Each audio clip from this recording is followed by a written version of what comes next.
Hello. Well, a relative has asked me to look at this amplifier. It's a Sony F440E. It's a very straightforward amplifier. It's not very complicated in terms of the functions, and it has only a very quiet, distorted sound out of the right channel.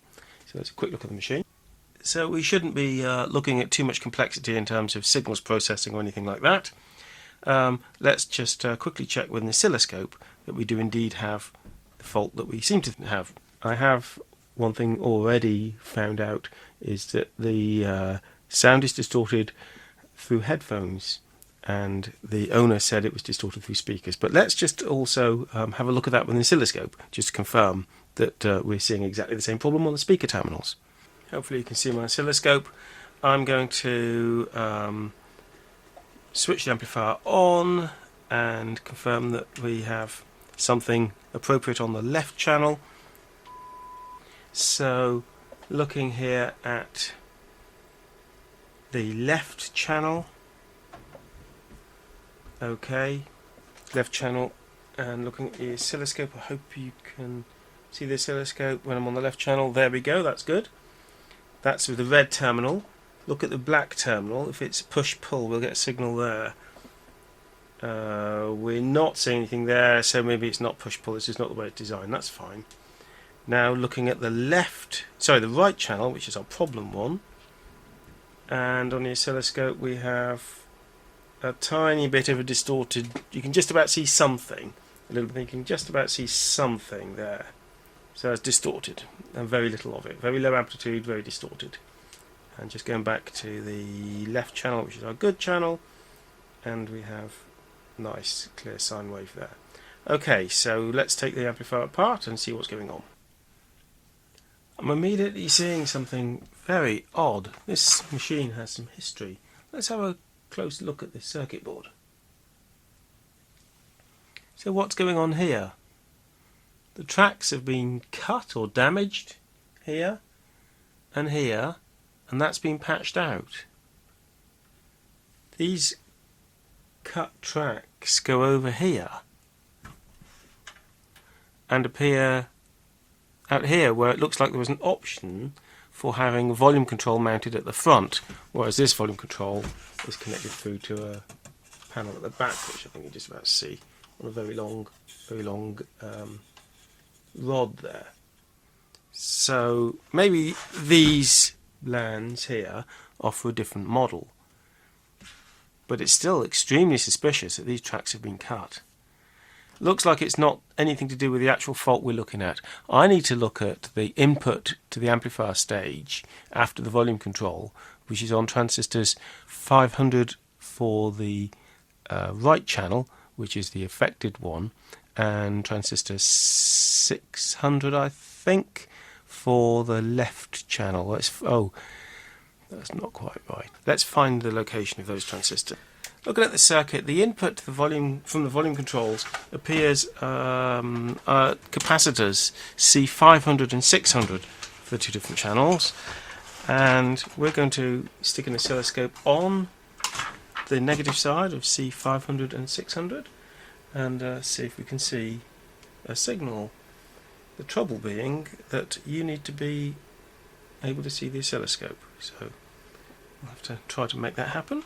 So our problem channel is the right channel, so that's C500, and the good channel is 600. So let's start by, when we've got this amplifier switched on, we'll confirm that we have a signal on the negative side of C600. I may have got my channels the wrong way around. C500 here, that's one side of the capacitor on C500. That's from the volume control, and that's working fine. We like that. C600, we're getting just a distorted noise. So the problem would appear to be before the volume control. That's a surprise, isn't it? Okay.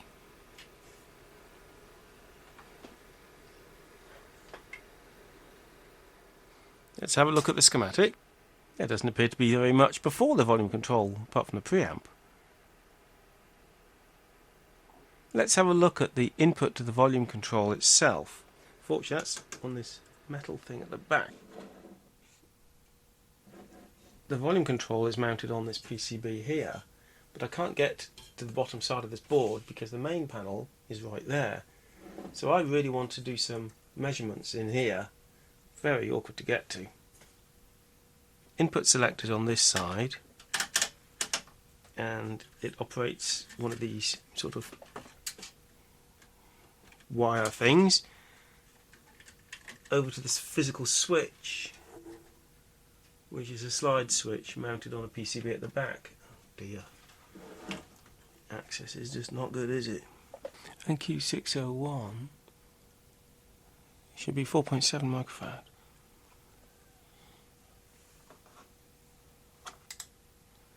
4.5 microfarad roughly, that's close enough. C600 positive goes to R600. Now the negative goes, the diagram's wrong. The negative side goes to R600.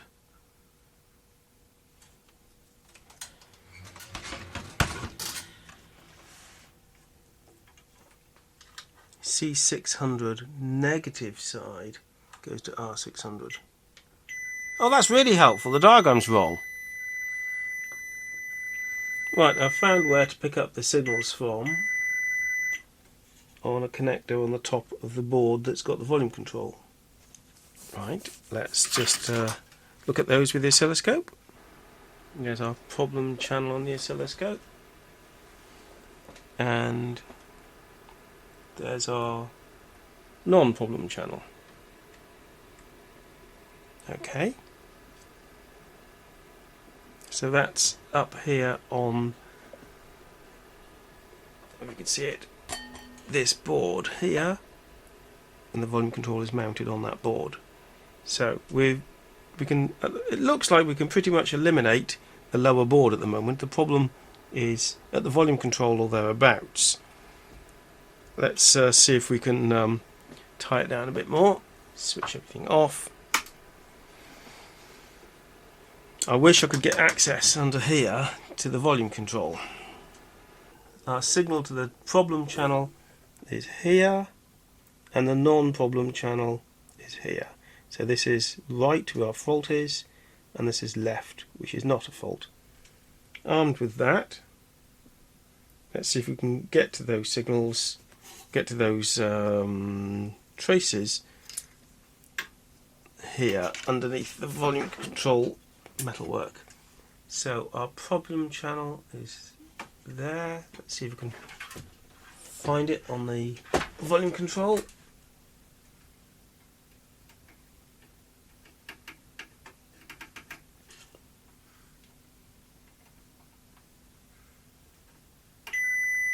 Right, I found a good channel. It's the second contact, and it's extremely hard to get to volume control. So the problem channel is, oh, it would be the hardest one to get to, buried in here. Right, that's the good channel.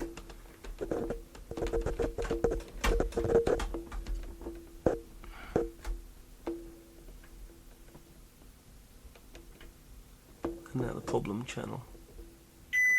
Yeah. Okay, good. So let's see now if we can see the input signal to the volume control on another one of these tracks. And I do hope it's not the one at the very back, the one that's really hard to get to. Nothing. Distorted nothingness. So the problem is prior to the volume control. Right. Oh well. There's only really a switch prior to the volume control.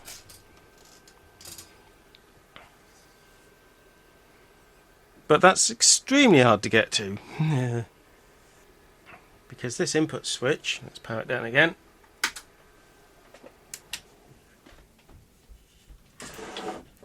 That input switch is on the back here. That PCB is not the easiest thing to get to, is it? Don't know how to tackle that. Do I take the back off? And why would that be a distorted noise? Given that there's only a switch there, what could cause it? I'm guessing a short circuit. Let's look at the DC resistance to ground on those two inputs. The ones that feed the volume control.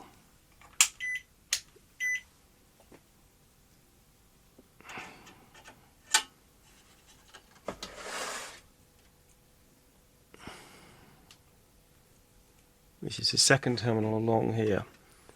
So on the good channel, DC resistance to ground is reading about 50k. And on the defective channel, DC resistance to ground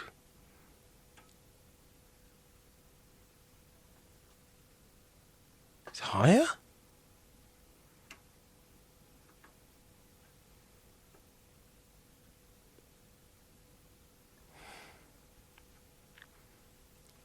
You know, sometimes you think you know what's going on and then you don't. 50k to ground on the good channel, on the input to the volume control.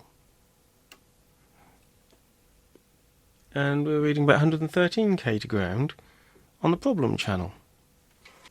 Let's disconnect my source. We're selected to aux input. So aux input should come straight through to the volume control. According to the manual, there's nothing else there. There's no tone controls or any other, apart from the amplifier, the preamp for phono. Everything else just goes straight in. Nothing else there apart from 1 mega ohm resistors to ground. So we were using aux in left. Should appear at the volume control.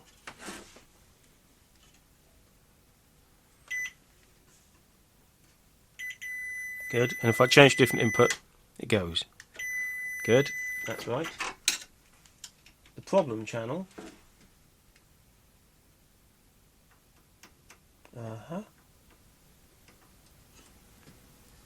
Open circuit. There's more going on in this thing.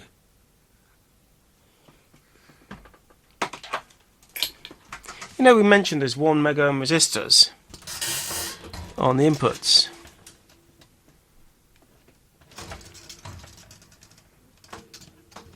Well, there should be. Can you see the 1 mega ohm resistor? There's one of them for the other inputs. 1 mega ohm resistor here is broken. That's interesting. What's going on there then? Been blown apart? Maybe we've lost some tracks on the board. I'm going to have to get this board out. How do I get this board out? It may only be held on by all the connectors at the back. It may all be just these screws holding the input board on. Because that's attached to the volume control and that's bolted to this bracket. Maybe I can take the back off.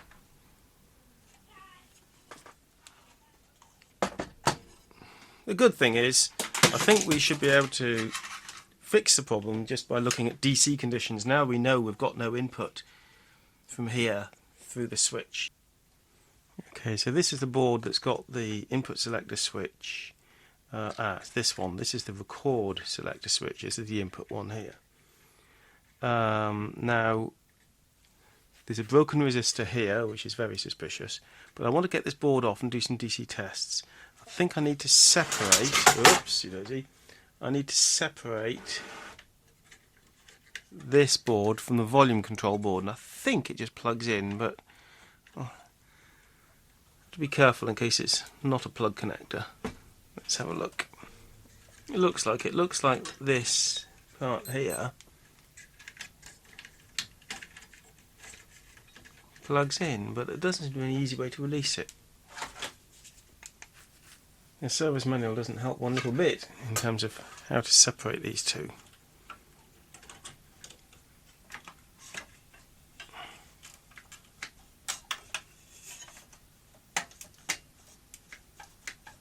Aha, it just unplugs. But I didn't want to force it, so a bit of wiggling was required. Now why is this? There's some wiring here. This doesn't look right, this looks bodged up. Some really shabby wiring here. This is not original. Very interesting. What's that about then? Right, we've got the board out, and those two bodge wires I'll have to deal with later. Somebody's obviously been doing something down here. Which channel is that? That is aux right, which is the very channel I was using. Let's use another one of the inputs. Pity I didn't test it with one of the other inputs. I was using aux, which by chance or otherwise is the one that's been hacked up. Oh, not the only one by the looks of it, so is this bottom one, which is tuner in. I just don't understand what's going on. Somebody's been hacking it about. That's certainly part of the problem, but why? Why have these signals been hacked up?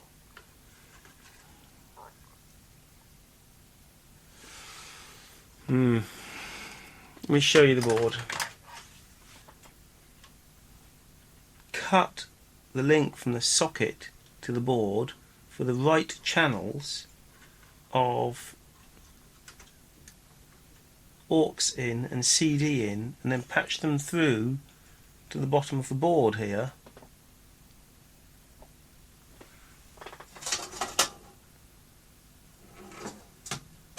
Just can't begin to understand why.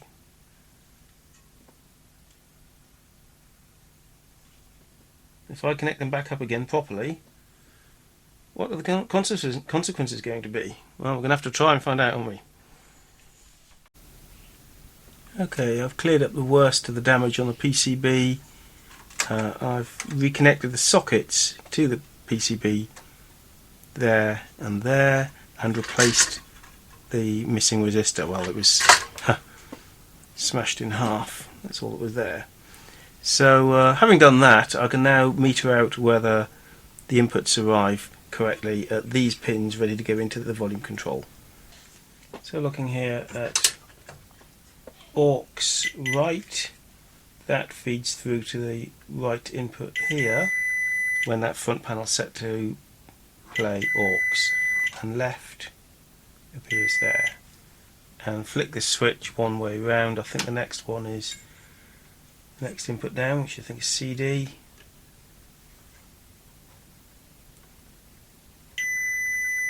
One channel, other channel. Okay, we can see that they are switching. I think I'll work through and test them all. All inputs working properly. Let's reassemble it. Okay, so I've rewired this as it should have been now, so the inputs are properly connected up. You'll see that somebody had bodged things up. Look, it said left and right there, L and R anyway, so, or black and red. Those two channels have been patched through to the PCB, bypassing all the input and switching circuitry, which is clearly a complete mess. But now they're patched through properly, so now I have aux selected on the front here. I have left and right channels selected here, on which go to my analog player via a rather long cable, but doesn't matter for the time being. And let's see, I've got it hooked up to some speakers.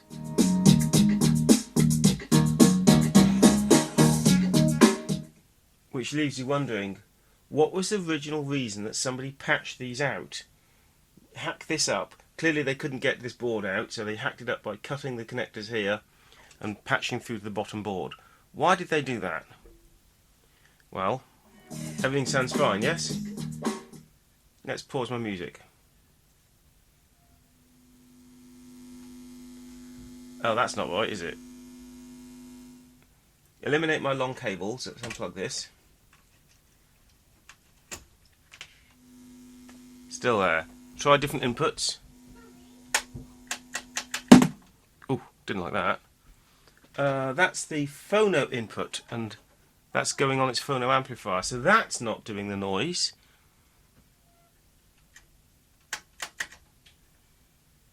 Oh, what's happened? Oh, the amplifier's tripped out. It's gone back to red light at the front. Is that because it hasn't got an input? Is it intelligent enough to know that? Maybe. Let's give it a signal then. Take the volume down. It's not clear to me how to switch this amplifier on.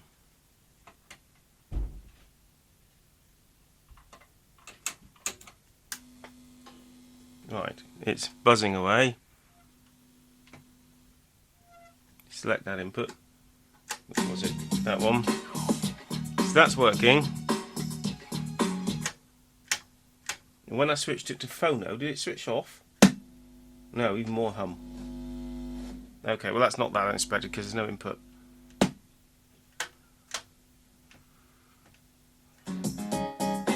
So what's going on with all this hum? Right. So that's humming with no input signal. So clearly there's a signal switching problem of some sort. Right, that's the real fault I need to solve. Oh, one thing after another. Okay, so we've left this thing working, unbodged, but with mains hum. Just before we get too involved in what's the cause of that mains hum, just want to go over what the bodge was. Look, somebody's labelled black and red here. So obviously feeding the left and right channels into aux and CD inputs on these right channel sockets, which they had cut from the switching PCB and run wires down to the inputs here for phono in, I think. Crazy thing to do. So that doesn't make any sense. You know, that was a stupid thing to do, but clearly they'd done that as a bodge up in order to be able to get the thing to work at all. Now, I think I may have noticed something. There's a problem with mains hum. Let's get a multimeter and just do a few continuity checks. The ground on these inputs is correctly connected together, as you'd expect, on all of these inputs. And the ground on these phono inputs is connected together, but not to these. Ground has been left floating on here. Now that's surely wrong. So someone was feeding signals into here, but doing the grounding on these, taking the signals through to these inputs. I mean, how it worked with phono input, I don't know. And the grounding was coming, their grounding was coming from heaven only knows where. So I've unbodged all that mess. I've connected these sockets all up properly internally. But we have a problem that ground is not connected up. Quite nicely, it's got a star earth here. So it's not just grounded out to any which way that the chassis is. It's got a single star ground point, which is fine. And if we look, say, at the connection between that star point and the phono input, which we believe was working,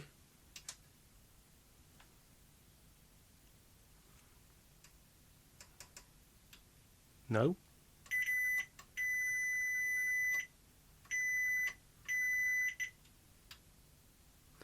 Okay, we have a ground between these inputs. Maybe phono has its own ground. There's something strange going on with the grounding. This is ground here. This ground here, as I understand it, is the ground for the that's actually on the amplifier. And this ground here seems to be, at the moment, just connected to these pins, the inputs, which are... I don't know what's going on, but look. Across this link here, good. Up to this point here, JW086. What? That jumper wire is open circuit? JW is jumper wire, isn't it? Jumper wire is a short circuit. Right. JW086 is not.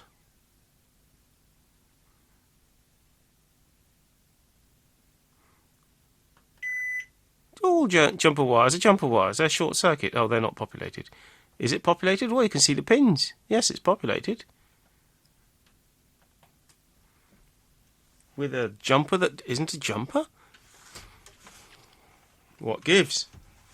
Here we go. JW086. What's that? Is that a resistor? Is it an inductor? Could be an inductor that's got an open circuit. Let's put a multimeter across that. 5 megohms.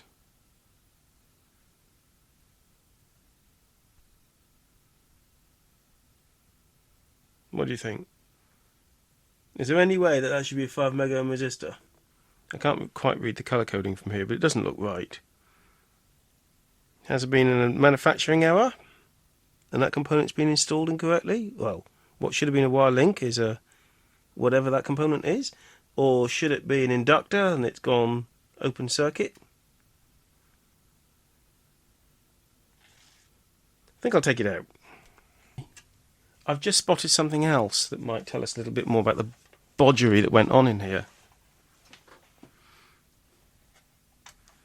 There's a sticker there.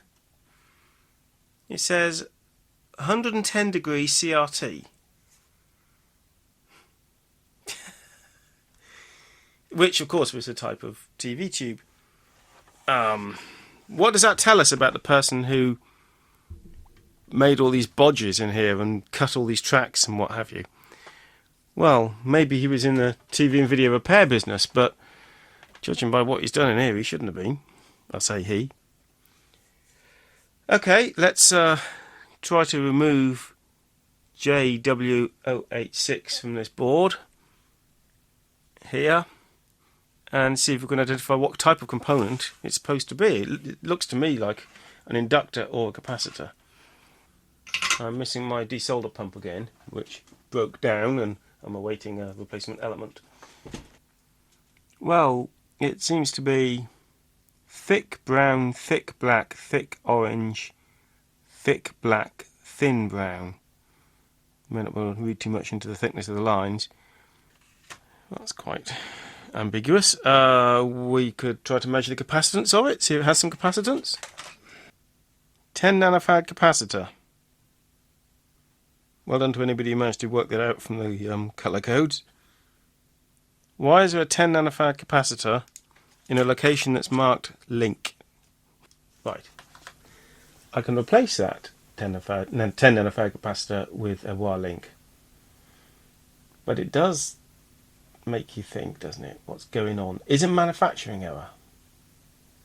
Did it maybe go through manufacturing and test, and they didn't notice the grounding problem during the testing procedure just because their testing procedure did the grounding in a particular way, that they didn't realise that part of the system is not grounded with part of the other system? I don't like replacing a component with something completely different. But it is marked WL on the board. And all the other WLs are wire links. I think I'll have to. Okay, first thing I'll try is whether it still works as an amplifier, and then we'll listen for the hum problem. So, first thing I'll do, I don't think I'll have constant tone, I'll have music on this. Right, volume set fairly low, switch it on, so I need to get it go from the red light to the green light, which is always a bit of an unknown how you're supposed to do that on this amp.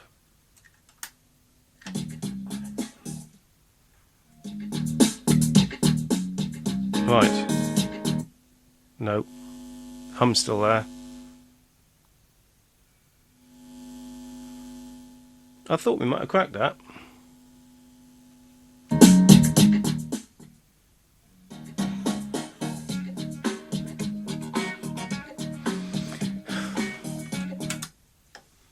Okay, there's still a problem. Let's work on it some more. There's something else, you know. We have this star point here, but it isn't connected to the chassis. Surely somewhere it should be.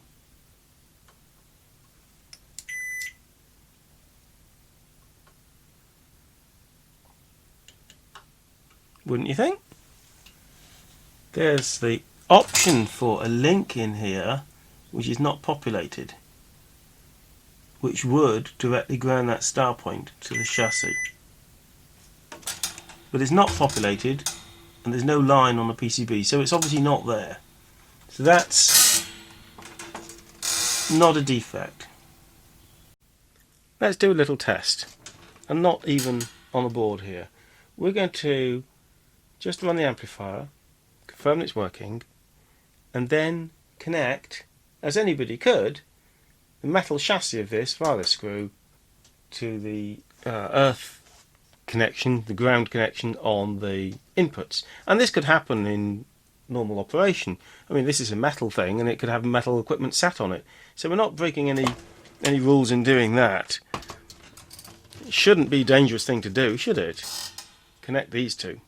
And let's see if that gets rid of the hum. And if it does, well, we'll have learned something. So, first thing I'm going to do is try to get the amplifier to switch on, which is always a bit difficult because it goes into this situation where the amplifier, the on button goes red. Once we're there, we'll then make that link and see if it gets rid of the noise. So, switch it on.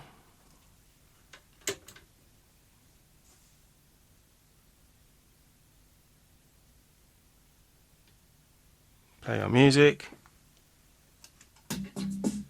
Right, turn the volume to minimum. Oh, pause this rather and turn the volume up. There's that horrible hum. Okay, let's put in a wire link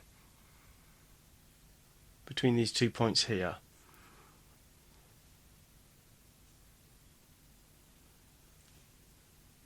Do you know what I'll do first? I'll just check for potential. Call me a coward.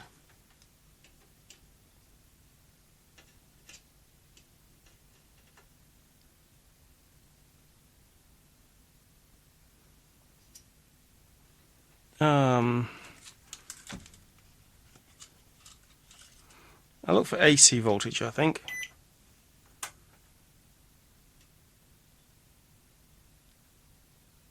£17 AC, and very wobbly and variable.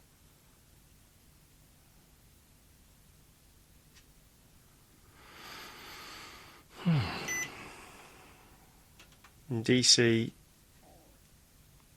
nothing. So there's an AC voltage there, about 17 volts. It's all a bit scary, isn't it? Okay, let's put this into current mode.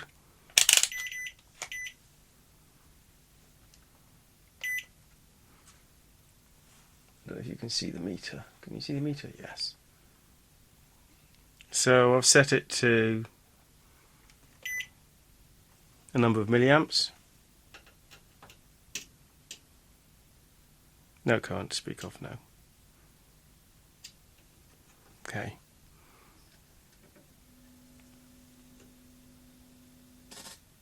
The noise disappears.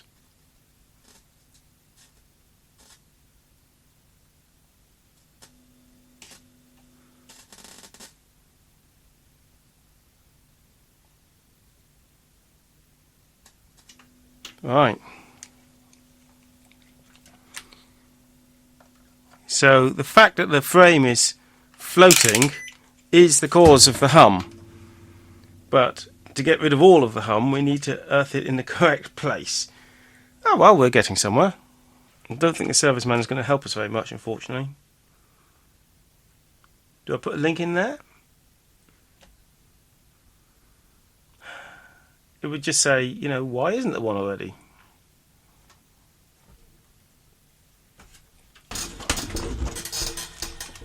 No, it's not a link that would be there, it's a capacitor.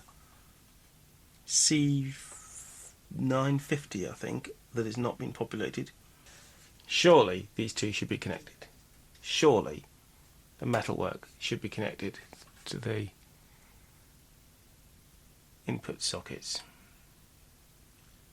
Otherwise you get horrible affairs where it's connected via audio connectors, especially if this is a metal thing sat on something else that's metal, or it could end up getting connected via your turntable wiring or all sorts.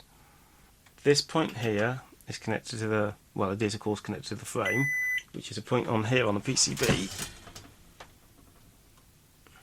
There.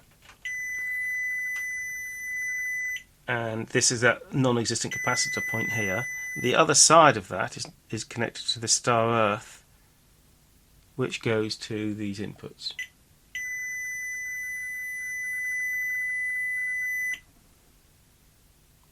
So if there was a capacitor installed there, it would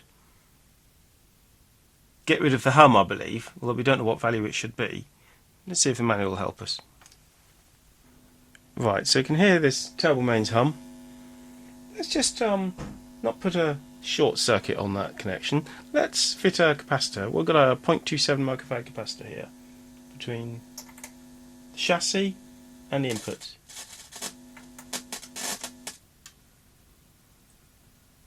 Right. So we don't know what value C950 is supposed to be because it doesn't say on the manual, because it appears not to be fitted. But clearly it needs to be fitted, at least on this machine. So I'm going to fit this 0.27 100 volt capacitor in that position. That's missing C950 location, which provides an AC connection between the chassis and the ground of the amplifier. So let's test it again.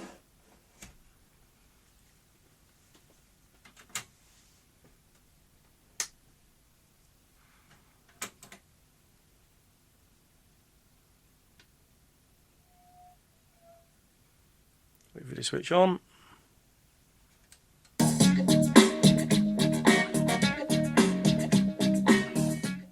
Right, but now pause it and turn the volume up.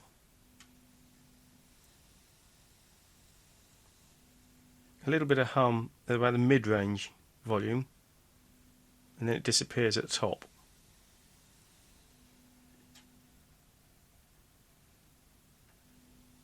So I think that is within realms of normal,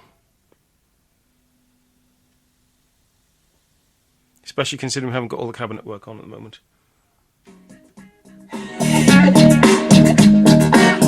And that's loud. Get it to the point that you can detect the hum, the volume is loud. Right, that squeaking noise is the volume control itself. Okay, let's reassemble the cabinet work. Okay, fully assembled.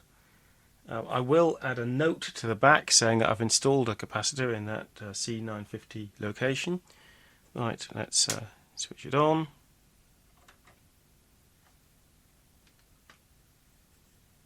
I may never understand how you're supposed to switch this thing on. Right. Pause that, listen for hum. I mean, at that volume you can't hear any. But if you really wind it up. Now the cabinet work's back on. I'm not getting any that I can hear. That's really good.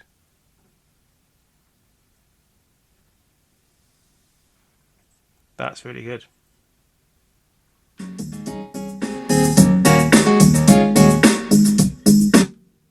Even at that volume.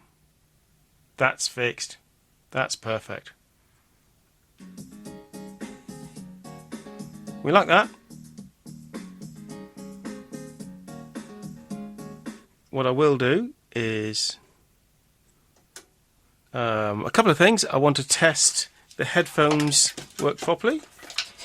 Let's just do that. So speakers off, headphones connected. Lacks grunt, but it works.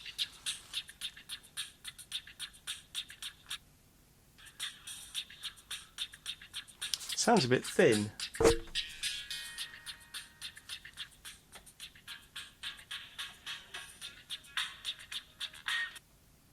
No hum. But they sound a bit thin.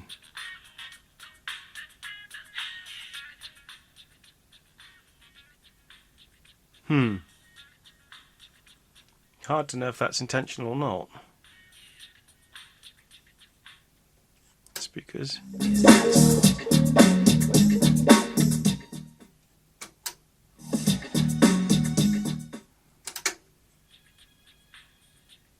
Why does it sound so thin through headphones? You know, these headphones have got plenty of depth. They're very, very old. I bought these when I was a teenager, but they've got pretty decent magnets in them, and they do sound quite good driven with the right material. That is slightly concerning. I don't know what to make of that. Just sounds like it should be better. Surely if there's a phasing area, you'd hear it on the speakers.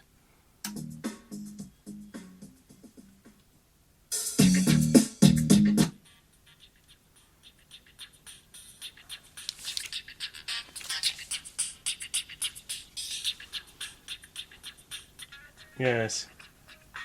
If I unplug one channel, that's really weird.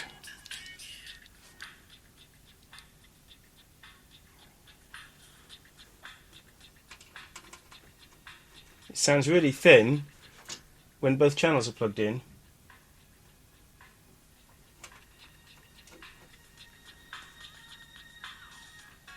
Something wrong. That's really strange. Let's try some of the other inputs. CD input.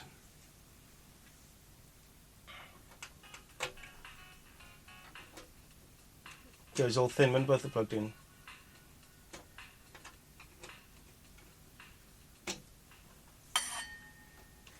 Another problem. Tuner input.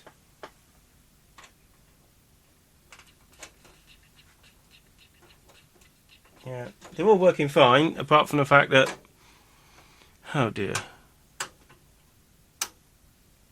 that the headphones sound terrible. Doesn't want to give up with that fight. Okay, let's investigate the headphone problem. Okay, I've had to take the knobs off and pull the front off to gain access to the headphone PCB here. It's only got 3 signals, so it's going to be left, right and ground. Circuit diagram is a bit vague actually. It doesn't tell you what the connectors are that are used on that PCB. It doesn't mention that it's a separate PCB at all, so a little unhelpful. But clearly it's going to have just those 3 connectors.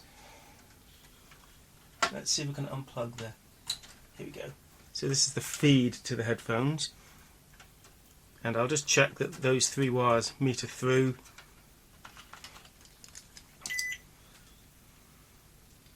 Now, sounding all tinny like that implies probably the ground is missing. So let's go to the ground connection. Of course, this could be related to the other ground issues we've had on this amplifier, but go to the ground connection of the headphone socket. Let's see which of these 3 connections that is. None of this is mentioned in the service manual, which is a little unhelpful. One of these must be ground. Make sure I'm making good contact, because I don't... It's too easy to make assumptions here. I need to be absolutely certain, because it just seems unlikely. There you go. The others, you read the impedance of the headphones. Now 70 ohms. Ground. 70 ohms. That's sensible. Well, that's grounded to the chassis, but we're back to this issue that the chassis is not connected.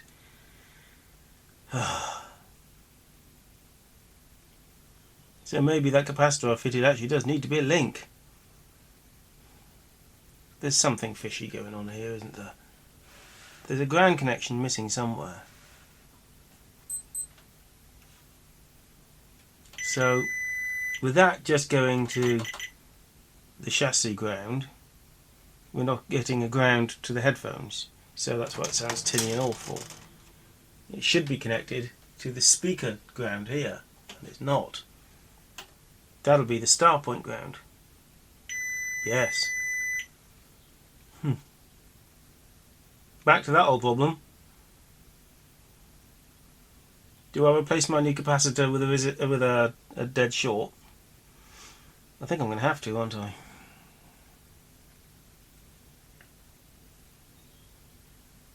But clearly this ground is supposed to happen somewhere else. There should be a connection between the star point and the chassis that's missing.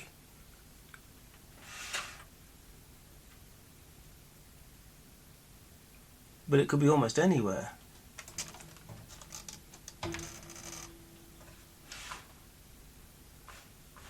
Just when I thought I'd finished it, this grounding issue comes home again. Okay, I've removed that capacitor. I've come to the conclusion, looking from the diagrams, clearly the headphone socket ground point here on the PCB is supposed to be electrically at the same potential as the star point here. So I'm going to replace the non-existent capacitor with a link. Obviously the grounding is supposed to take place elsewhere, but I've searched all over the boards and I can't see what the correct location is for the grounding of the PCBs to the chassis. Clearly that grounding point has failed, and I'm not going to locate it because the service manual just doesn't help. So I'm going to put in a link there. It's perfectly safe to do so because it's no different than connecting between this point and this point, which you could do with external equipment.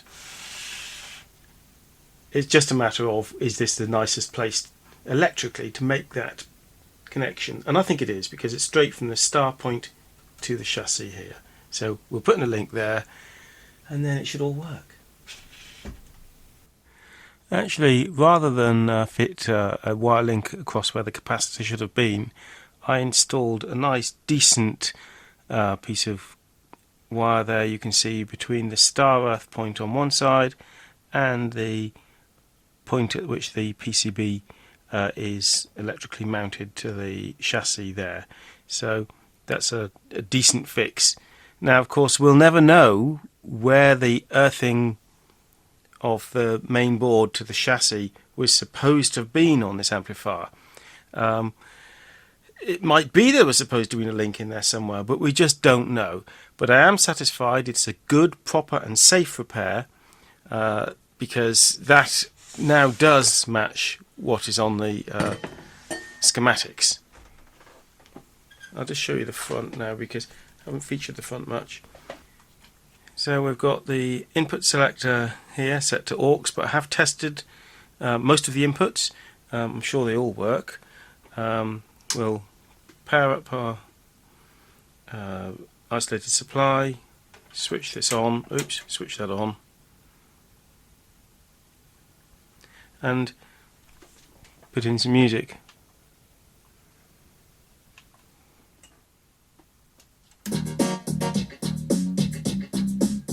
That's working fine on those speakers. And if I switch the speakers off, it's also working on the headphones.